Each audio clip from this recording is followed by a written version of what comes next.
For more on these breaking news developments, we're joined now by Aurel Braun. He's a professor of international relations and political science at the University of Toronto.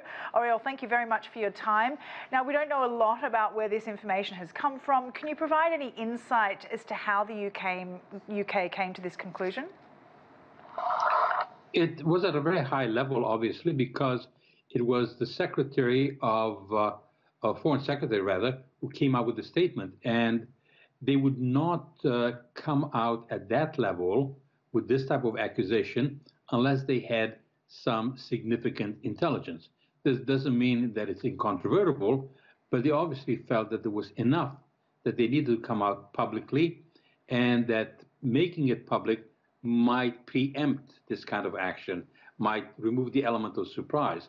In some ways, this development is not entirely surprising, but it is disturbing, because there have been rumors around for some time now that Vladimir Putin wanted to replace the Zelensky regime, that if there was an invasion, there would be a new government that was controlled by Russia that would be put in place. But Russia has been using a hybrid approach, and that means that they have engaged in cyber warfare, in information warfare. They try to soften the target. So you have a combination of old Soviet tactics with a 21st century twist. And it's also been described as a fairly unusual step by the UK, the naming of this former Ukrainian MP as a potential candidate. Tell us more about this MP in particular and why the UK would feel so convinced as to name him. Not only have they named this individual, but they named 4 others. Now, in naming Mr. Yefim Murayev, he headed a party that did not make it past the threshold. He's a media owner, so he has a small level of support, but obviously does not have significant support because he could not even meet the 5% threshold. The other 4 people who were named were basically, and at least one of them is on a list for sanctions by the West. These people had worked for the former leader who was ousted in 2014, Viktor Yaneyev. And in terms of the vast majority of the Ukrainians, these people really are not credible.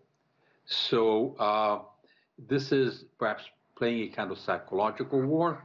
It is conceivably meant to demoralize, to disorient the current government of Ukraine. But it's a very dangerous game, because what it means is that the West may come to the conclusion that Mr. Putin is overreaching. And that can escalate very, very quickly. And if this escalates to kinetic conflict, I doubt that Mr. Putin really wants that, because the advantage that NATO has, especially in the longer term, is overwhelming. And this would be bad news for Ukraine, of course, bad news for Russia, and bad news for possible allies of Russia as well, that Mr. Putin would overplay his hand. So you've talked a little bit about possibilities as to why Russia would do such a thing. You've talked about what Putin probably doesn't want. Then what do you think he's getting at here? What does Russia want out of such a move?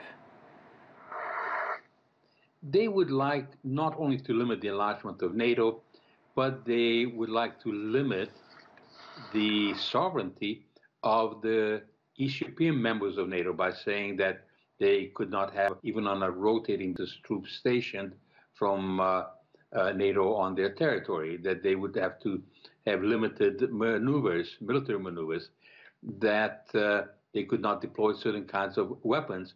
And those are viewed as non-starters. But I think mainly what he wants to do is he wants to undermine the Ukrainian government.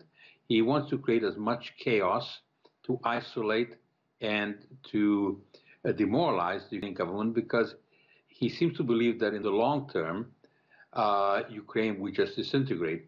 Mr. Putin has said repeatedly that he does not view Ukrainian nationality as something that is real, that he considers Ukraine as an artificial construct. Well, if that is genuinely his view, then we are in for tensions for a long, long time, and this is not going to help Ukraine. It certainly will not help Russia, and it creates a lot of instability. So I think Mr. Putin, who has made certain gains, he's got the West to treat him as an equal, even though his economy is tiny compared to that of United States, tiny compared to that of China. He has managed to get the West to negotiate while he's conducting huge military maneuvers. So in a sense, he has induced the West to negotiate while they have, in a sense, a gun pointed at their head. That gives Putin an advantage. And the West is also no longer demanding openly that he will give back Crimea. So it seems that he could possibly bank what he has gained. And that's, gaining a great deal. And if he's not satisfied with that, he may be taking undue risks. And Mr. Putin usually has been cautious, but this last report indicates that perhaps he is indeed overreaching. Certainly looks like a treacherous road ahead. Thank you very much for your time there, Braun from the University of Toronto.